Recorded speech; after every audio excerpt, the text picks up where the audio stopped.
podcast where we talk to smart people, but not necessarily done by smart people? That is an awesome question. This one goes down probably on one of my top 5. Hey, I like nutrition. I like to eat food. This is the coolest thing ever. We're going to do this forever. I wish I paid more attention in that class. You know, I'm going to be honest, I don't understand that. As a man, I don't get it. Welcome to smartpeoplepodcast.com. Hello and welcome to Smart People Podcast, where we have conversations that satisfy your curious mind. Thank you so much for tuning in. This is Chris Stemp. I'm so excited to have on the show this week a true leadership expert, a friend, a mentor, and frankly, a fun guy. Before we get into that, I want you to think about how many episodes of Smart People Podcast you have listened to. Now, for some of you, maybe 1, 3, 4, but for some of you, it could be 100, 200, 300. We're so excited and honored to be a part of your commute or your walks, your conversations, and your brain power. And we look forward to another 300 episodes. But as you know, we're constantly striving to get better, and in order to do that, we need your support. If you have found value over the dozens or hundreds of episodes you've listened to, we would love for you to support us and join our community on Patreon. Head over to patreon.com/smartpeoplepodcast. Along with your support comes some really great perks, such as ad-free episodes, guest recommendations, your ability to submit questions directly to guests, and much more on the way. So I know what it's like to hear this on a podcast, trust me, and you think, I'll do it, or, oh, they don't really need it, or, nope, it's free anyways. I know that. But if you can fight that impulse and instead think, you know what, Chris and John have added value, and I want them to be able to continue doing it in a better and better way, patreon.com/smartpeoplepodcast. All right, so on to our episode. Our featured guest this week is Scott Miller. Scott Miller currently serves as the Executive Vice President of Thought Leadership for FranklinCovey. In addition, for the previous 8 years, he served as the Chief Marketing Officer of FranklinCovey. And I saw firsthand as his hard work ushered in a new era for FranklinCovey and helped us expand across the globe.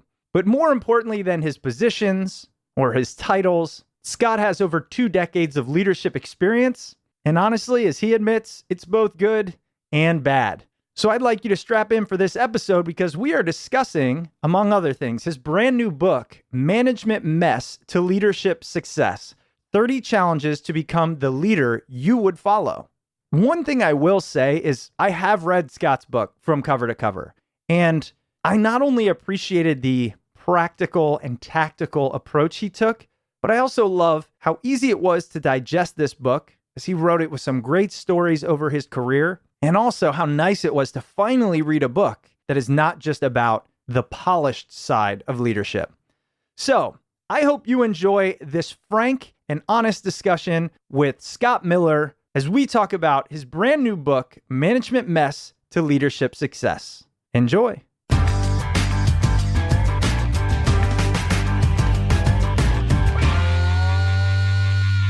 All right, Scott. Well, it is my pleasure to have you on Smart People Podcast. Thanks for joining us. Chris, my honor, man.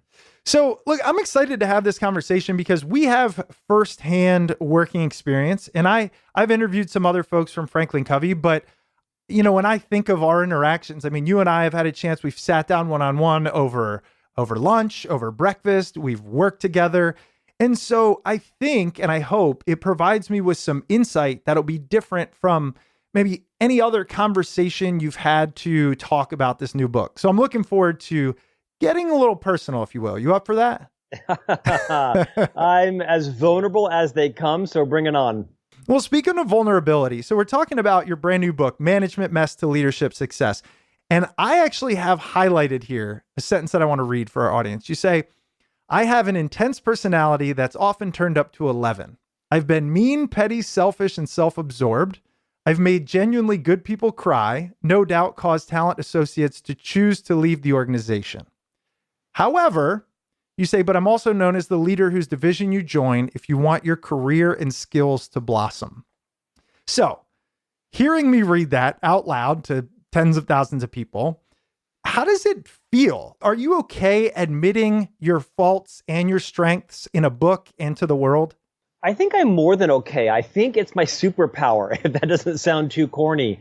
I think the new generation of leaders are tired of these sort of academic tomes and the, kind of pithy leadership books that come from really smart, but people that maybe don't have a lot of practical leadership experience or don't even know their own blind spots. So I have, for decades, used kind of my own foibles as an encouragement, hopefully a light, not a judge for people. And I have found that the more self-aware, humble, and vulnerable I can be, that people tend to flock to me, at least as a leadership guide, because everyone's got messes. No one is a complete mess, and no one is a complete success in their leadership. But owning your messes and be comfortable with your challenges, of which I have many, and I'm happy to talk about them today, I think it's a breath of fresh air. I like people in my life who do the same thing, and I'm always a little suspicious of those who seem to have too crisp and slick of a package. Well, I will say, given where you live out there in Utah, I'd imagine you come across that crisp, slick package quite often.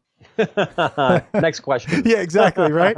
But there's truth to that, right? I mean, I'm actually from the East Coast. I was born and raised in Central Florida, worked for the Disney company for 4 years, and came to Utah in the late 90s. And I had to learn a whole new culture. I mean, here's a Catholic single kid from Florida plopping down in Provo, Utah, and it was great in some ways and kind of horrifying in others. I love the state, I love the people, but it was a significant culture shock here where kind of everything tends to wrap up in a nice bow and it all works out on the surface. And that really isn't always the truth in life. Right. One of the things I just couldn't stop thinking about as I'm reading the book and also knowing you. Have you always been able to recognize the messes, or is that something that has had to have been fostered in you in your leadership roles? Yeah, I have a long answer for this, so cut me off when I've gone too long. But I think my entire life has been sort of 2 steps forward, 1 step back, or some maybe cases 1 step forward, 2 step back, kind of successful in spite of myself. I have a pretty short attention span. I earlier in life was one of those kind of guys who sort of said whatever was on my mind, didn't really have a filter. And as I matured, I realized that was quite selfish, that, anybody can just, drop a grenade and run out the door. That's kind of a coward. And so I was spending most of my early years, even into my 40s, kind of emulating people who I thought had traits that were successful. And many times they were traits that were maybe efficient, but not really effective. So I have come, honestly, in my 50s, I guess you could say I was a late bloomer, to really realize what it means to have a legacy of personal trustworthiness, a brand where your reputation, is kind of your most valuable asset. And I spent most of my life, Chris, being told to slow down, calm down, talk slower, conform. And I think it was in my 50s where I said, you know what, damn it, just listen faster. Because I'm going to talk fast. It's who I am. And, like it or not like it, it's kind of who I am. And I'm trying to be more gracious and more diplomatic, but we all have deeply ingrained personality traits. I also will tell you, I have a pretty pronounced stutter. I have been a stutterer my whole life. I've had braces twice. I've had a life of speech pathology. And there are lots of words that I cannot say in public. And so I have just really kind of chosen to own my messes, talk about them freely in the hopes to give license to others to say, you know what?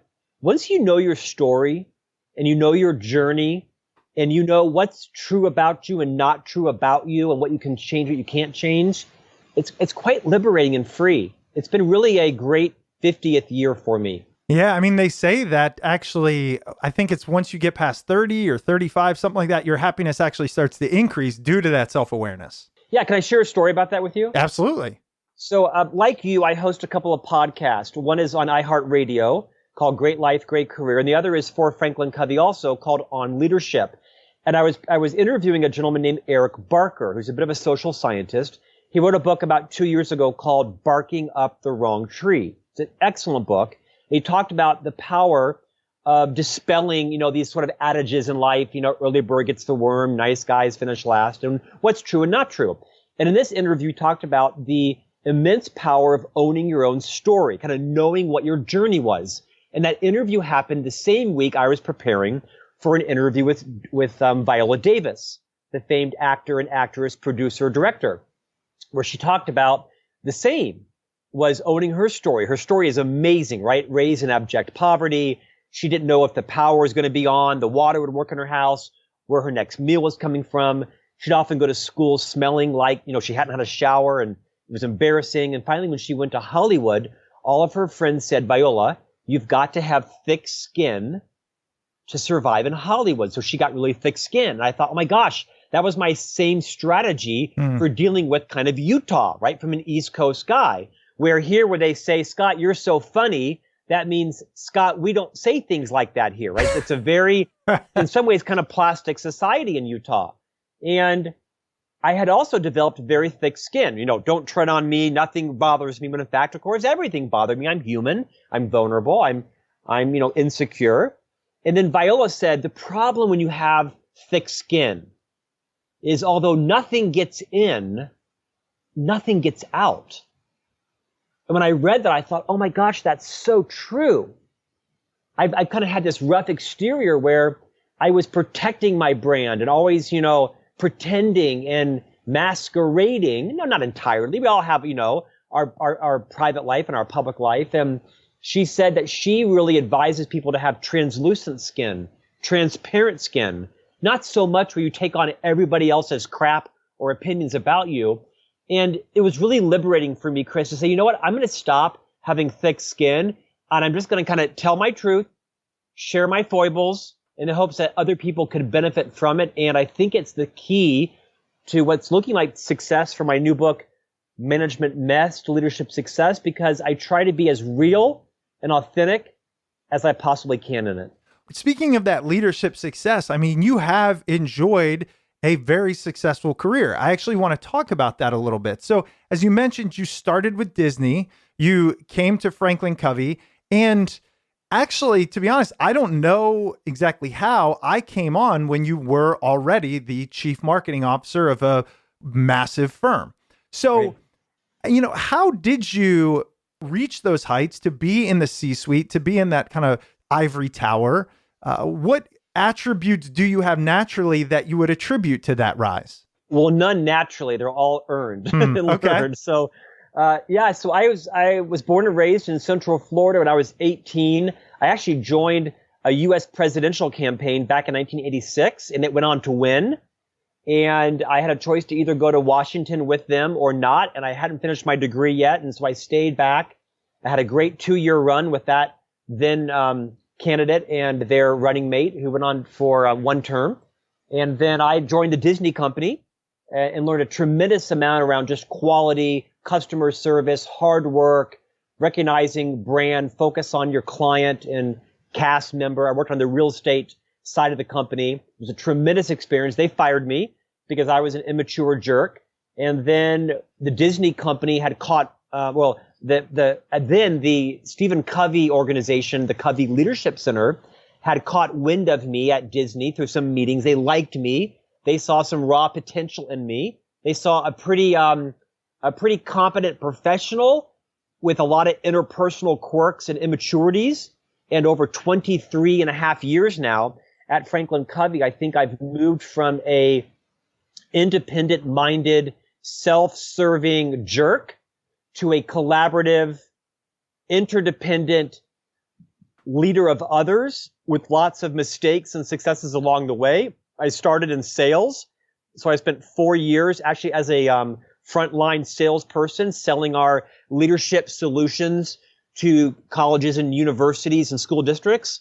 I then went and did a stint in England, came back and I ran our higher education division and then was the general manager of the largest at the time sales division in Chicago.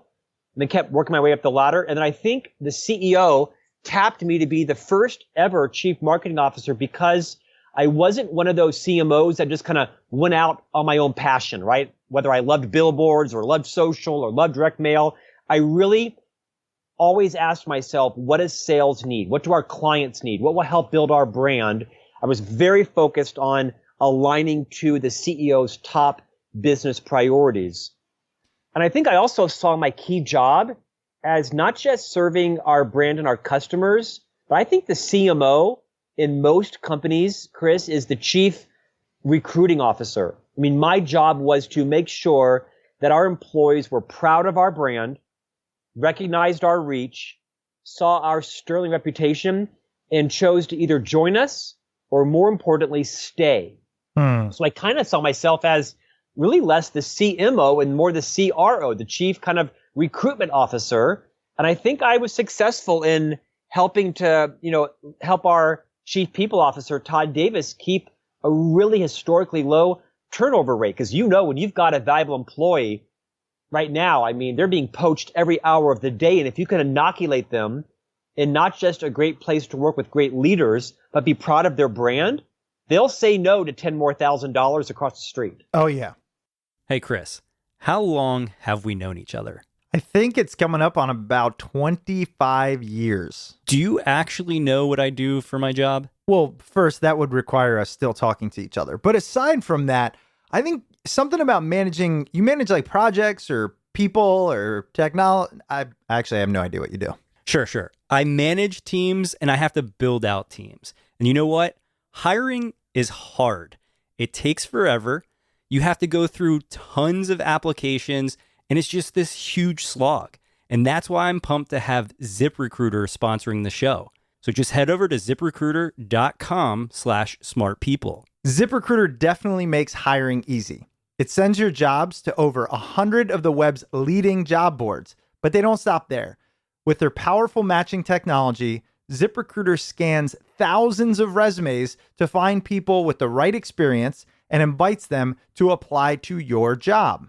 In fact, and John, you probably already know this, but ZipRecruiter is so effective that 4 out of 5 of employers who post on ZipRecruiter get a quality candidate through the site within the first day. And right now, our listeners can try ZipRecruiter for free at this exclusive web address, ziprecruiter.com/smartpeople. That's ziprecruiter.com/SMARTPEOPLE. ZipRecruiter.com/smartpeople. ZipRecruiter, the smartest way to hire. And now back to me interviewing someone. There's a couple of things there I have to go into. One, I'm fascinated by this idea. You talk about when you left Disney and you came to FranklinCovey, you thought of yourself, or they thought of you as somebody who could execute, a strong professional, but perhaps lacking some of those interpersonal skills. At that moment in time, did you recognize your lack of leadership and interpersonal skills or your abrasive nature? Did you know it at the time? No, that's a great question. I think we all have blind spots, and sometimes our strengths become our weaknesses when taken too far. So I think in my 20s, one of my strengths was sort of a self-inflated sense of confidence. And I think sometimes, that fake it till you make it has some value in it. Mm-hmm. And so I had a fairly confident sense of self. I was fairly outgoing and charismatic and high energy, and some people valued it, some did not. And so I think I was generally blind to how those strengths had kind of become weaknesses, kind of turned too high, taken too far. And, I was single until I was 41. And not that you have to be married to be effective by any measure, but it really wasn't, I think, until in my early 40s when I started to have a really serious girlfriend. I had relationships and, they were up and down in life, and I was a bit of a tiger by the tail. But when I got married, it was really the value that my much younger but wiser wife really would say, Scott, you can't say that. Scott, you can't do that. And, every ride home from a dinner party was me being lambasted. Scott, what were you doing arguing with the host, right? I mean, so I think it was surrounding myself in my really 30s and 40s with older people than me. I've always had this idea, Chris, of friending up. It's a phrase that I've kind of coined. Maybe I haven't coined it, but I've always learned from people who are older and wiser and better traveled and made more mistakes and more successful as I kind of looked at, so what have you done that I could learn from? But to your point, no, I think in my 20s and early 30s, I was blind to my blind spots. And when people would try to coach me out of them, I was too self-absorbed to really be open to their feedback. Now, the follow-on question to that, though, is do you feel that those same characteristics help propel you through the difficulties of the corporate environment? Oh, no question, right? I mean, a sense of resilience, of not letting people bring me down, or trash talking me. I'm a pretty resilient person, and I recognize in life there are going to be people who like you and those who don't. I have more detractors than I probably care to count, and I hopefully have more supporters than I can count. But I think some of those strengths, no doubt, question. I mean, I read a book in my 20s called The Go-Getter. And it's such a phenomenal book that Dave Ramsey, a good friend of mine, bought the rights to and now publishes it. And this Go-Getter book is a must-read for everyone in the world. And it talks about having just a relentless work ethic to get it done. I knew I was never going to outsmart anyone because I didn't have an MBA or an Ivy League education, but I was willing to outwork everyone. And I once heard the former governor of Wisconsin, Tommy Thompson, who actually ran for president back in the 90s, didn't win, and became George W. Bush's, I think, secretary of HHS. And I heard him once in the early 90s say basically the same thing. I can't outsmart you, but I sure as hell will outwork you. And that was kind of my mentality that really got me into the C-suite, was just being able to work harder. And honestly, I look back, I wish I'd worked smarter. I think I worked too much and worked too hard. Well, But it paid off. You do. I mean, you do have that reputation. I know, and I've seen it firsthand. You work seemingly all the time. I don't really know if you sleep, but maybe we'll get to that point. Oh, I do. But see, the thing that is the reason I'm honing in on this is because I tend to go to the other side of things. I am like abundantly aware of other people's opinions and perceptions. I think it serves me in my career, but it also hinders progress in whatever it is, because you do take too much to heart, too much personally. You do want to kind of soften the things around you. And I know a lot of our listeners feel this way. A lot of people in the world that I deal with in workshops. So where is that balance? And do you think that in fact it's better to be, as you call it, abrasive or direct, but also hardworking, or empathetic and communicative, but lack some of that drive? I might take it in a little bit different direction. Chapter 16 in my book is called Make It Safe to Tell the Truth. When I came to FranklinCovey back in 1996, Stephen Covey had a profound but slow impact on my maturity. And it took a while for me to really absorb the difference between being efficient and being effective. I was a very, and sometimes still very efficient person. I have a propensity to love an urgency. I'm urgency addicted. I like to fight fires. I like to feel important. If a fire doesn't exist, I'm known to create one, metaphorically, so I can rush in and save the day. I admit that about myself. And I never understood this concept of being effective versus efficient. I liked to do lists. Right? My Saturdays were like insanely busy checking off things. I'd have more done by 9 a.m. than anybody else in my life had done by 9 p.m. And as I settled into my 30s, I realized that what might be good in terms of cleaning my apartment and detailing my car and playing tennis and going to the gym and going to grocery shopping wasn't working in my personal life, with my family, with my parents, my brother. Why didn't I have a relationship, like a girlfriend? Why were my friendships kind of burning out? I was fatiguing people. I was fun to be around for a night, but perhaps not a week in Europe. And I began to realize I had to be more self-aware about how effective I was with people. And literally, Stephen Covey, who I'll mention a lot in this interview because the guy was arguably one of the wisest men in my lifetime, said, with people, fast is slow and slow is fast. And I had to learn to slow down with relationships in my life. That took me a decade, and it had a transformative effect on my reputation, my brand, my personal trustworthiness. People always felt sort of on edge and anxious around me, And in some ways that was good because I was motivating and productive. But in other ways, people had to take a Valium after being with me for an hour, right? So, I mean, I'm the kind of guy where you never ask me to give a eulogy at a funeral, but I'll be the first person to evacuate you from a burning building, right? I will get it done and get you out. You'll need therapy, but I'll get you out alive. So as I have moved into my 50s, I've really come to appreciate life balance more. I think I appreciate understanding my own blind spots. I've written a whole chapter around the value of feedback, and the more you accept it, the more you seek it out, the more, Chris, you can determine what's valuable, what's invaluable. A lot of people's feedback to you isn't about you. It's about them and about their unhappiness with themselves, them projecting their jealousies on you. So I started to get really, really rapidly interested in hearing everything everyone thought about me. And, I perseverated on some of it, and I probably took too much of it to heart. I probably ignored too much. And then over years of just nonstop feedback, where my brand was, you can tell Scott anything. Doesn't mean he'll accept it, but I made my brand, bring it on.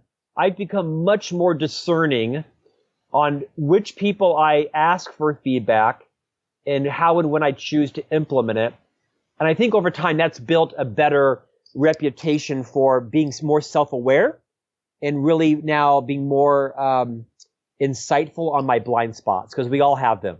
I will say one of the greatest things I've learned at FranklinCovey, and you do mention it in this book, which, by the way, I love how you parse it into really impactful but easy to digest pieces. And this one on feedback is great.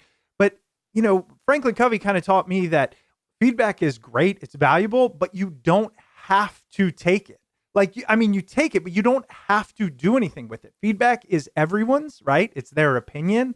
And it just helps you mold yourself into the person you want to become with as many data points as possible, as opposed to you don't have to internalize everything. That was a big paradigm shift for me. Yeah, I think that's come from my learning, right? So in this book, I've written Management Mess to Leadership Success. There's 30 challenges we all face as leaders, and they're really based on leadership theories. And most of mine are horror stories. I share a lot of mistakes. This one in particular, Challenge 16, I'm enormously passionate about. I named it Make It Safe to Tell the Truth. Actually, Todd Davis, our chief people officer, coined the phrase in his book, Get Better. And it's all about this, my opinion and Todd's opinion, that most people will not tell you the truth if you ask them. How was my speech? Oh, it was great. You killed it. You were amazing. How was my book? Oh, I loved it. Best book ever. No, it wasn't. It sucked. You've got to make it safe for other people to tell you the truth. So really, getting quality, actionable feedback is less about the feedback provider. It's more about the feedback requester. You have to make it safe for other people to tell you their truth. Doesn't mean it's always the truth. And so there's many ways to do that, right? Is make it your brand. Say, I really want to have you give me feedback on how I am going to behave in this week's retreat. Would you just take some notes? Would you kind of watch me? And at a safe time after the retreat, would you tell me what it's like to be at a 2-day retreat with me? What's it like to be at a staff meeting? What's it like, on a project with me? And then that person will tell you all sorts of things. Write them down, clarify, don't defend, don't disregard. Ask, for some specifics, and then decide, do you choose to adopt them in your life or not? And let the person know, thank you for that. That's helpful. I'm probably not going to choose to change that, but I'm so appreciative of you telling me that. I'll be mindful. And then after that, be very deliberate with who you choose to take feedback from. Usually my feedback is from people that are more senior than me, more seasoned, more educated, been around the block. I tell you, I was signing books this past week at Nordstrom's in Salt Lake. Believe it or not, Nordstrom had a pop-up booth, and they asked me to come sign books. And a local bookstore sponsored it, and there's this young lady who was 20 who kept giving me feedback on what I was saying to the customers. Now listen, I'm 50, I'm a parent of 3, I'm on my 10th anniversary of my wedding with my wife. I've got 2 books in the pipeline. I've got, 30 years. I really wasn't craving her feedback. I finally turned to her and said, I got to tell you, I'm really not taking any more feedback from you. Do me a favor. Keep your opinions to yourself. I got it covered. I mean, I just told her straight. Right. She was 20. I didn't lay her out, but I made it very clear. I need you to stop telling me what you like and don't like about what I'm saying, because frankly, I don't care. Yeah. And I kind of used those words. I said, I'm glad you're here. I'm grateful for your support, but you got to keep your opinions to yourself. And most people would be horrified to say that, but it came quite natural because I didn't care. Hey, if my CEO came up, or if my wife came up, or one of my mentors, trust me, I'd be all over it. Mm-hmm. So I've become much more deliberate, and I advise everybody else to be thoughtful about the type of feedback and who you receive it from, and then decide deliberately, do you choose to adopt it in your life, or do you not? This week's episode is brought to you by Rothy's. Have you heard about this company making stylish shoes for women and girls out of recycled plastic water bottles? Oh, and they're insanely comfortable and machine washable. Rothy's has quickly grown to a most loved, gotta have them brand. It's no surprise they have over 1,000 nearly perfect reviews. Rothy's shoes are stylish, sustainable, and comfortable enough for everyday wear. But you don't have to take it from me. I don't wear them, but luckily my wife Amanda does. Amanda, what do you think about your Rothy's? I love my Rothy's. I got the gray camo sneaker and they are super cute and go with everything that I own. They're honestly the most comfortable pair of shoes that I have ever had. John, I know this is going to kill you, but I can't wait to see what new colors and patterns that Rothy's comes out with in the future. Oh, can't wait. Rothy's are the everyday flats for life on the go. They come in a wide range of colors and patterns, and they're available in 4 different silhouettes. Plus, they're constantly launching new styles, so you're guaranteed to find a pair or 3 that you'll love. Since Rothy's are seamlessly crafted from recycled water bottles, they're ultra comfortable as soon as you slip them on. That's right, there's 0 break-in period in these shoes. Plus, Rothy's always comes with free shipping and free returns and exchanges. No risk, no worries, no reason not to try. Check out all the amazing styles available right now at rothys.com/smart. Go to Rothys, ROTHYS.com/smart to get your new favorite flats. Comfort, style, and sustainability. These are the shoes you've been waiting for. Head to rothys.com/smart. And now back to the episode. Yeah, and I think even that story kind of illuminates a lot of what you talk about, where leadership is not about being strong or about being weak. It's not about being nice or mean. It's about being human and then getting your team into the right spot. And the 30 different steps you talk about all kind of allow you to be that person that is going to make others better. Which one of these 30 do you think comes easiest to you?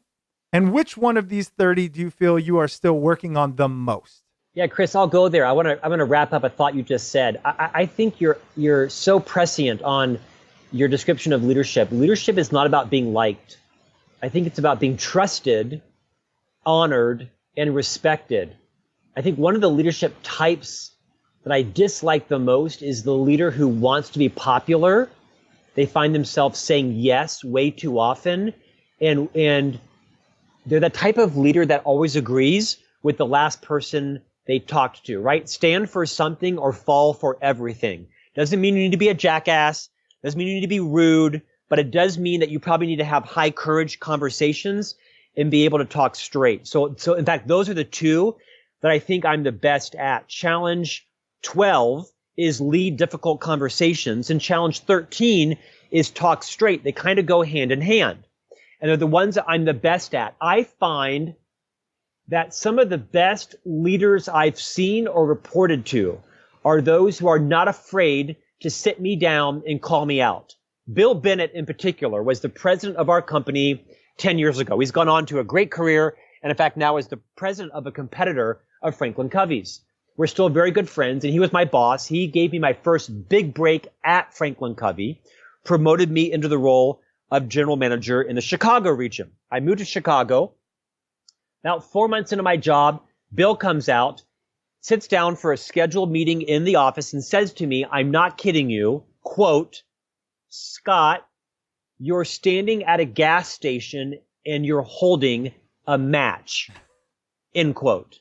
And I remember to this day, the color of the red leather chair I was sitting in with the brass rivets on it and the mahogany handles wanting to fade away because Bill was irritated.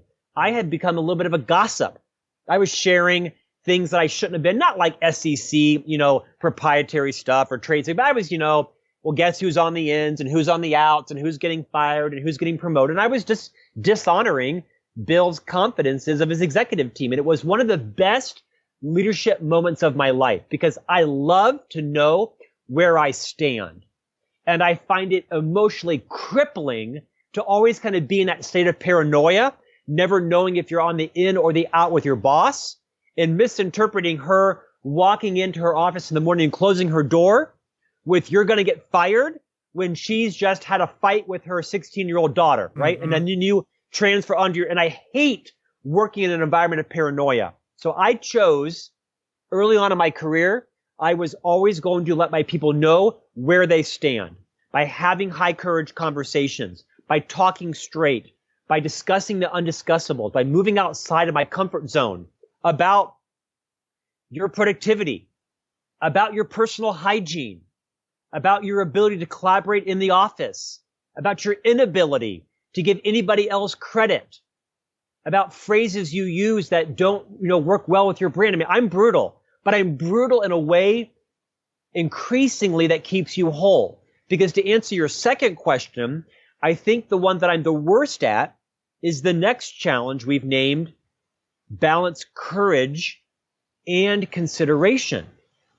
Because for too long, I mentioned earlier, I was the guy that just said things that no one else had ever said to you in your life that were probably true.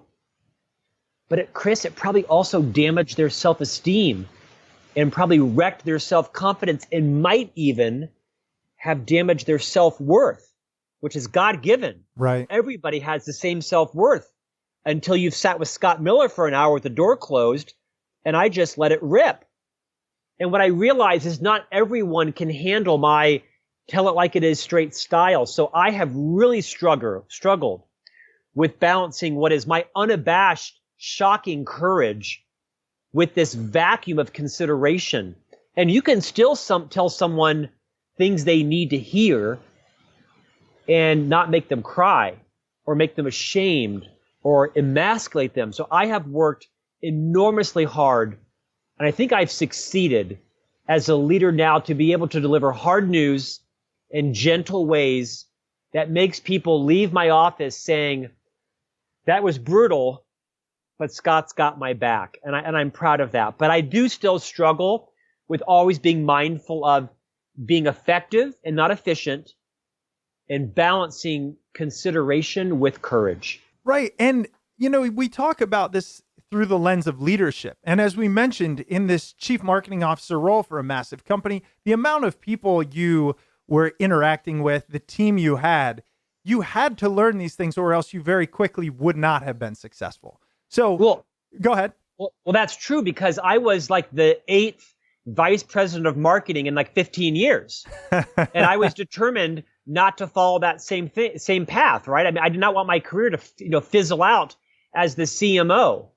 I think the average tenure of a CMO in America is always less than 2 years on average. So I was determined to make my team super relevant, build these careers. I'll be honest, I took that team from 1 person to 35 people in 8 years. Wow. And I think one of the reasons that team grew into, historic impact was people were relevant. We knew where we stood. We did not rest on our laurels. I was constantly giving people feedback, building their careers, hopefully building their incomes.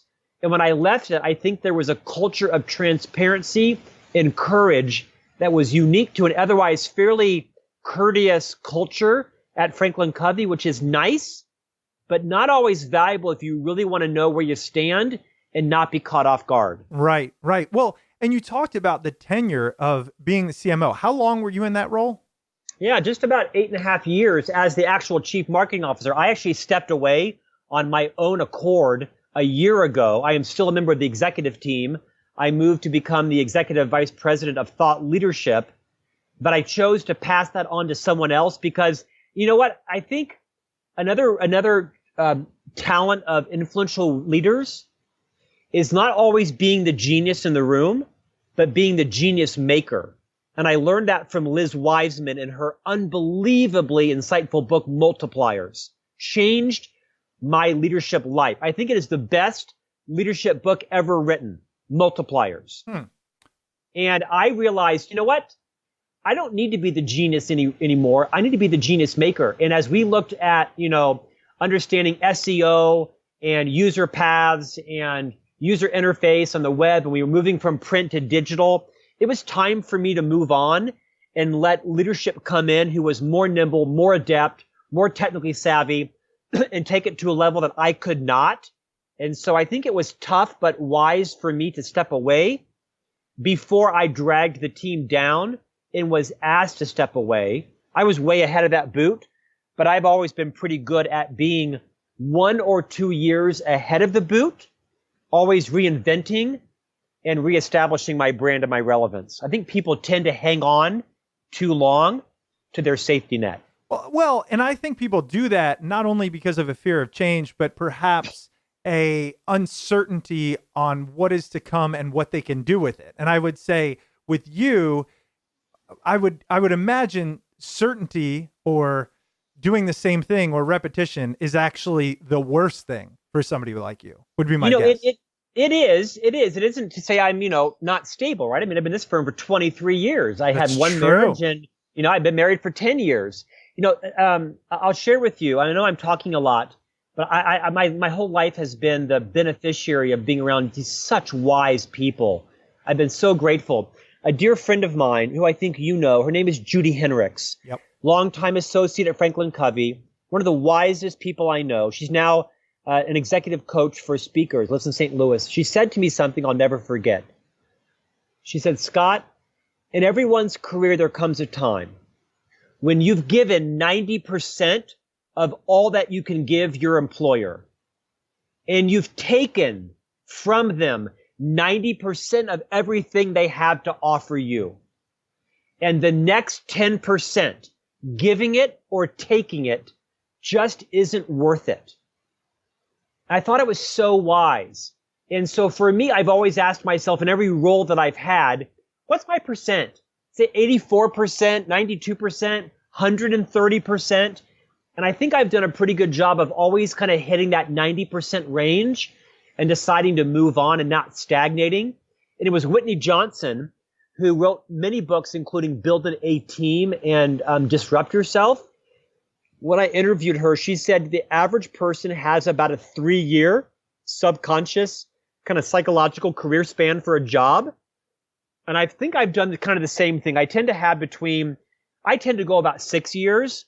In my last 2 years, I kind of have to artificially boost it up, and I do. I don't ever phone it in.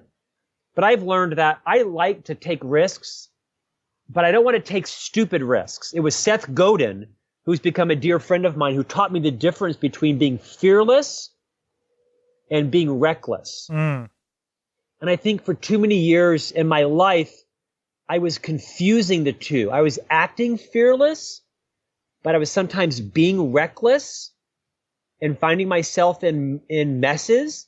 Not reckless like with, relationships or reckless, but reckless with my own brand. Not with, not with like drugs or that kind of stuff. Sure. I was thinking I was fearless, but I was being reckless. And so now I'm trying to really make sure, where am I at that 3-year disrupt yourself? Where am I at the 90%? Where am I at the fearless versus reckless? And it's those things that really motivated me to write this book and share a lot of these learnings with hopefully a large audience around the world.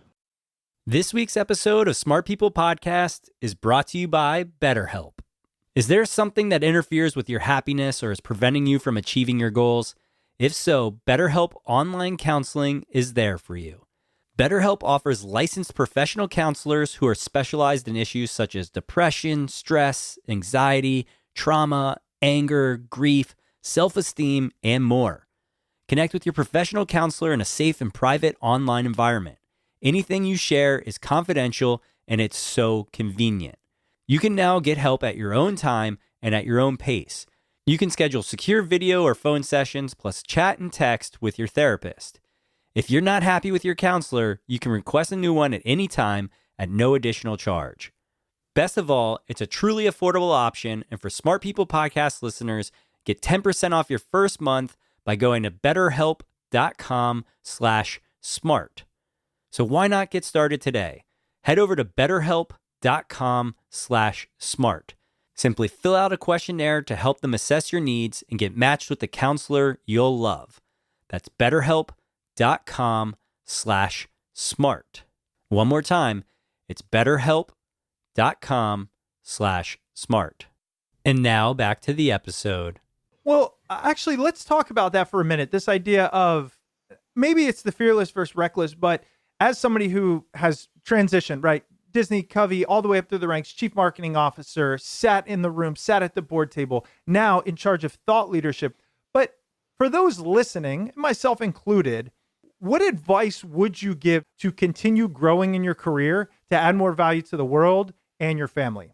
Yeah, I've got two very specific pieces of advice. It was, again, Seth Godin, who I think is one of the most abundant, generous, deliberate, wise people I've ever encountered. He endorsed my book, which I'm honored. I mean, you know your day and your life is complete when Seth Godin writes on your book cover, this is the new classic on authentic leadership. He endorsed my book, Management Mess. I'm so honored to know Seth. He wrote this book that I think has rocked the marketing world, called This Is Marketing, right? #1 bestseller about 6 months ago.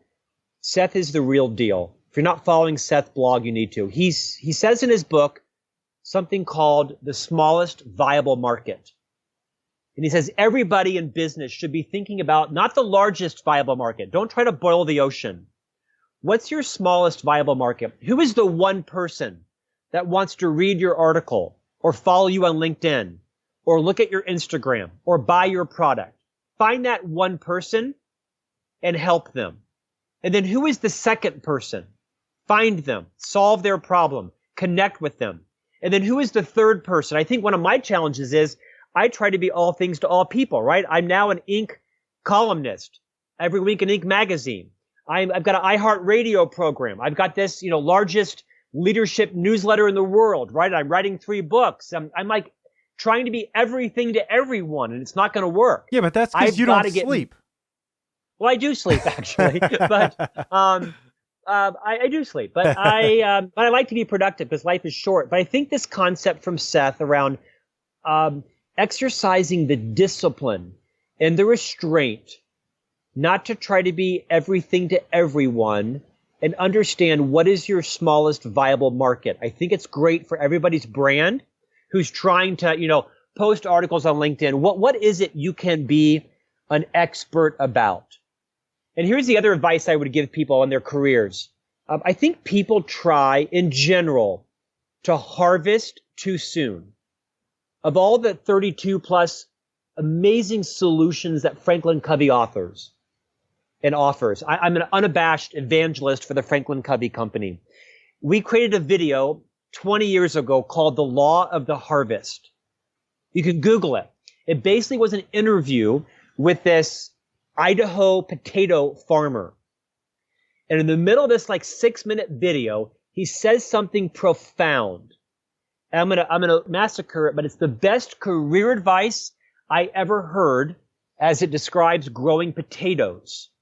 And he said, and this is you can picture him, right? He's got overalls on. He's in his late 60s. His fingernails are covered in dirt. There's dust flying everywhere. The guy's probably been bankrupt 3 or 4 times, as most farmers are. I don't know that. But he says you can't control Mother Nature. So we deal with all these variables in life. You got to be nimble. You got to be, just work hard, hope for the best and expect the worst. And he says, every few years, we don't plant potatoes. We plant a money-losing crop.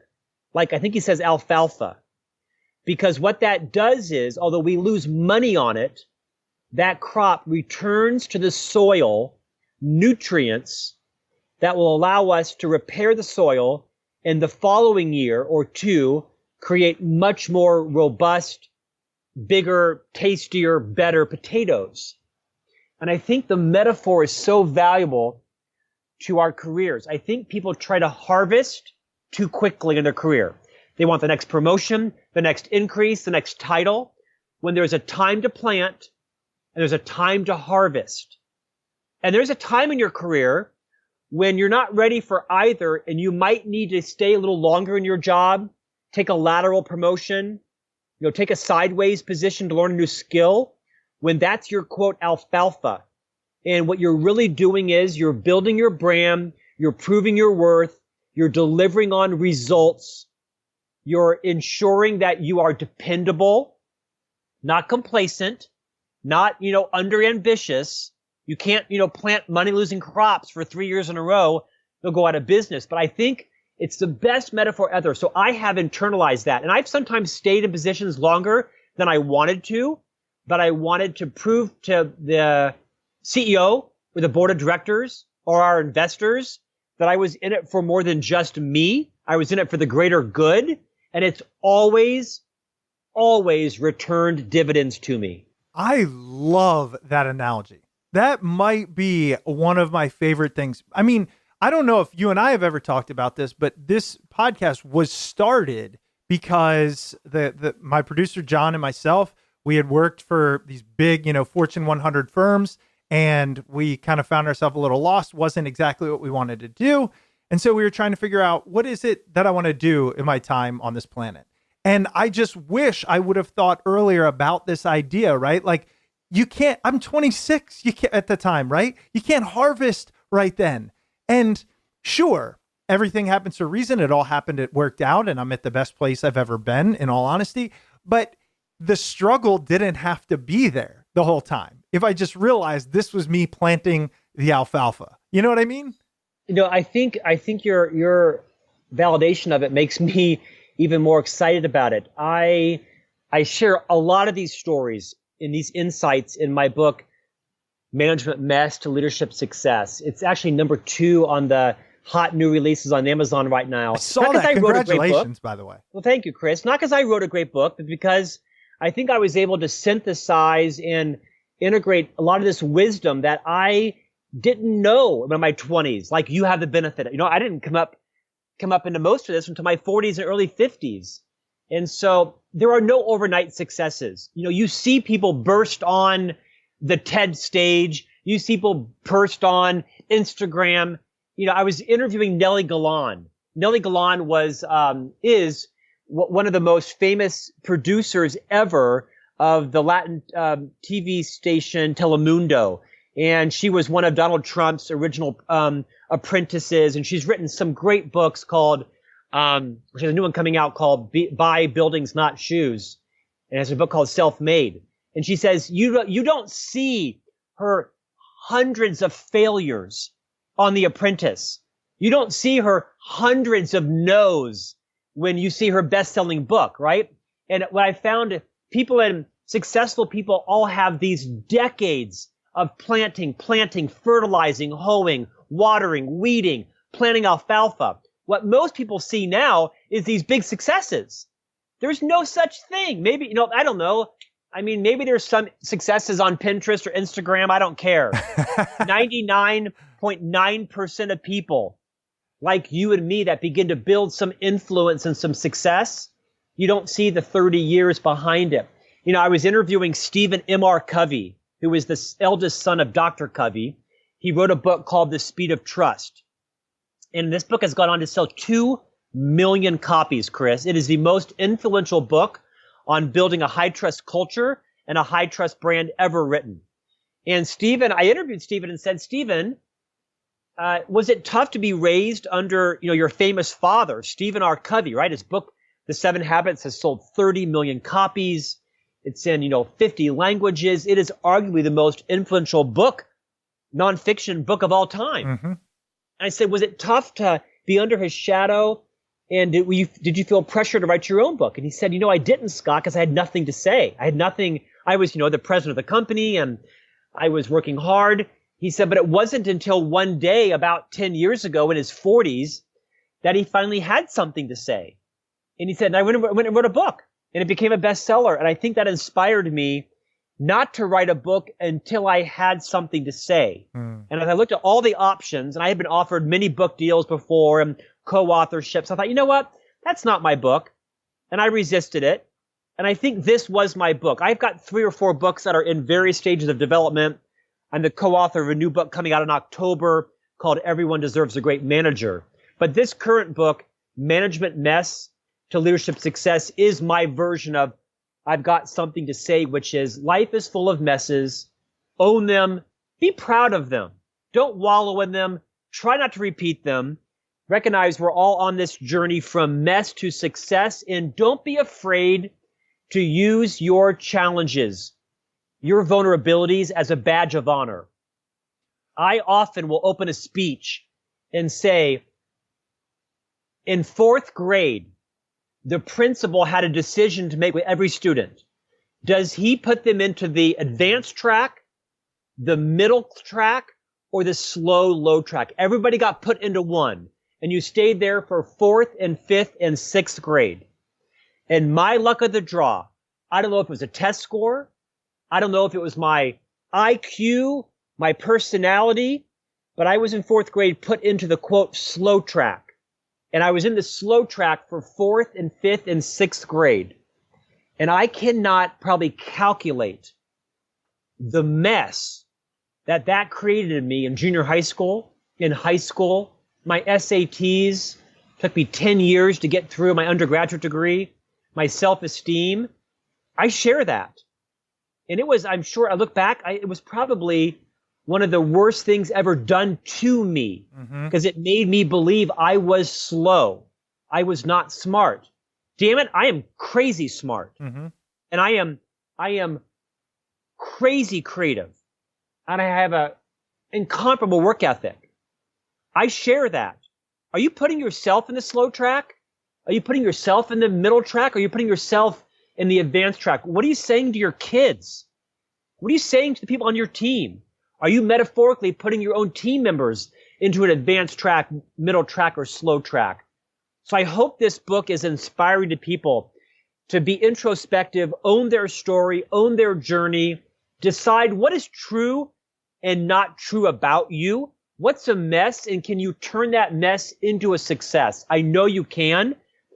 I did it for myself, and I hope that book provides some permission for people by the millions to move from mess to success. First of all, I really appreciate your time. I love hearing from you, learning from you. You have helped me in my career. And this book, as you mentioned, not only is it already, one of the top on Amazon, and as of this recording, it hasn't formally released. Now, when our listeners hear this, it will have just been released. But the other thing I will say about it, and my listeners know this, I don't read every single book from guests that we have on the show. It just would not be possible. But I read yours, and the one of the primary reasons you make it easy to learn in this book. So for those listening who are thinking, I don't have time for another leadership book, or I can't, it's actionable. It's not theoretical. It's not just some academic, like you said. So I highly recommend it. And I appreciate you being on. I appreciate you putting this in the world. And I appreciate all the help you've given me in my professional career. Chris, thank you for your friendship. I look forward to your book coming out. I'll do my best to evangelize it because I think you are like Seth Godin. Perhaps you're the next Seth Godin. Your whole brand is about abundance, lifting people up, sharing great ideas. And so I look forward to being an evangelist for your brand in the future as well. Appreciate that, Scott. Thanks again. Thank you, Chris. And another episode in the books. Hope you enjoyed that interview with Scott Miller. Scott's book, Management Mess to Leadership Success, 30 Challenges to Become the Leader You Would Follow, comes out Tuesday, June 18th. So depending on when you listen to this, it could be today or it could be last week. All right, some quick housekeeping. If you ever want to reach out to us, you can email us at smartpeoplepodcast@gmail.com or message us on Twitter at SmartPeoplePod. The easiest way to support us is heading over to iTunes or Apple Podcasts and leaving a rating and review over there. But if you want to go a little bit above and beyond, you can head over to Patreon, patreon.com/smartpeoplepodcast. And you can become a patron and support us on a monthly basis. If you want to sign up for the newsletter, head over to smartpeoplepodcast.com. All right, that's it for us this week. Make sure you stay tuned because we've got a lot of great interviews coming up, and we'll see you all next episode.